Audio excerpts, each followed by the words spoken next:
Chairman, mabalik lang tayo Yes, ulit go ahead, go sa ahead. napatay. So masasabi niyo po talaga na sa inyo pong ahensya wala pong nangyaring anomalya. Opo, gusto ko lang po idagdag, Kasi Mr. para Chair. maliwanagan po natin, dahil Opo. alam niyo po, tinawag po ang atensyon namin kasi ng mga grupo. Marami pong grupo ang humihingi ng tulong at humihingi ng hustisya. Pati po yung mga samahan ng abogado, may mga fraternity. Kaya gusto po namin liwanagin. Kasi siyempre, kayo po yung naituturo eh. Opo. Ay, Hindi po kayo sabihin nyo, ayun sa inyo. Opo. yun nga po ang malungkot, Mr. Chair. Actually, nung mangyari po yan, sumulat kami kaagad sa PNP, sa CIDG, sa NBI, at nag-usap-usap nga po yung union ng mga empleyado ng SANIA at top management. Nag-offer po tayo ng reward para po sa kung sino makapag-provide ng information, ano po, reward, nag-offer kami ng reward money. Pero kung pagdating po sa implementation ng project, Mr. Chair, is that ang masasabi ko po, iba ang sistema ng NIA. Alam po ng ating gagalang-galang na chairman yan. Kasi po sa NIA po, pagka magsisimula pa lang ng project, kasama na po namin yung may mga irrigators association. Sa pirmahan pa lang po ng kontrata, nandyan na sila. Meron pa po kami tinatawag na pre-construction conference na kung saan ina-explain ng NIA sa ating IAs, sa municipal agriculturist at sa municipal engineer yung scope of works. At mahigpit po ang tagubilin namin sa NIA na yung 70% ng workforce doon ay dapat IAs po. Dahil ang aming mindset, kapag ka ang nagkatrabaho doon ay may sense of ownership, ay ipagmamalasakit po nila. Hindi lamang po yon. Kasama rin po sila sa inspection at sa acceptance po ng project. Malabo po na magkaroon ng yung opo, dahil sila po mismo ang kasama nagtatrabaho. Meron po ba kayong suspect?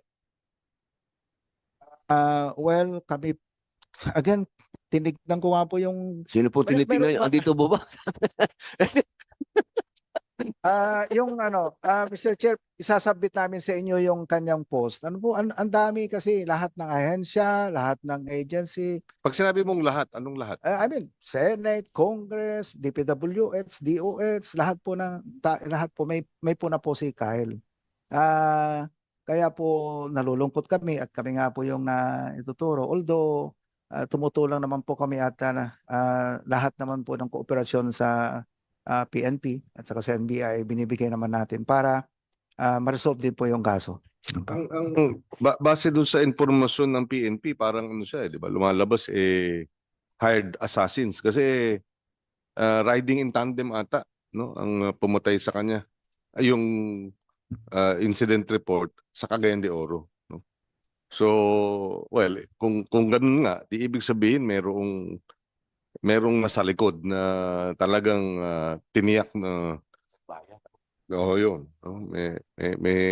May nagbayad para gawin ito. In other words, meron talaga siyang kabangga. No? Kaya nga yun ang tinatanong natin. At isa sa mga news reports, yun na nga, corruption sa NIA ang posibleng anggulo. No? Kaya nga nais nating ma-clarify ito. Mr. Chair, gusto ko pong ulitin, na yung kanyang tinutukoy ng mga projects ay projects ng previous administration. Sila ang nagpundo, sila ang nagpabid. Natapos nga sa previous administration, kaya nga, bakit naman kami masasaktan? Kami naman po ay nag-imbestiga. Napatay sa administrasyon mo eh. Huwag mo na ituro yung dating administrasyon. Ba? Hindi, Lumang tugtugin na yan. what we mean, sir, is that sino ba yung taga Mindanao na ano mo dito? Region 10. Region 10. What is your name, sir? Hello po, Mr. Chair. Larry Pranada po. Sir, ano ba ang balita dyan? Wala ka bang naaamoy dun? Sa ngayon po, under investigation po. First na nag-imbestiga sa amin. Pero kilala mo siya, di ba? Sigurado. Yes po, sir. Anong pagkakakilala mo naman kay Sir? Siya po ang aming Investigator, parang ganun, di ba? legal researcher po. O researcher. So, Yes. magaling mag-research yun. Di ba, Sir? Researcher, pambihira naman. Researcher nga eh. Pero under po siya sa legal team po namin. Oh, pero researcher. Yes po. Hindi siya abogado, researcher, Yes po. Hindi po siya abogado. Mm. Law graduate. law graduate. Okay, Yes. go ahead. Oh, Mr. Chair, sabi lang. Mr. Chair, if I may. Ito po yung post niya. Ito, hindi lahat, hindi ho niya ito. Lahat po Pwede yan. i-turn over sa amin yan para at least on Hindi po may niya record yan kami. lahat po ng ito, opo, boss. Yan ang sinasabi po namin. Hindi naman kami ang talagang ano po. So kilala mo siya, sir? Yes May po mga po, sir. kaaway ba siya talaga? May mga kaaway ba siya? Hindi ko po masabi po yun, sir.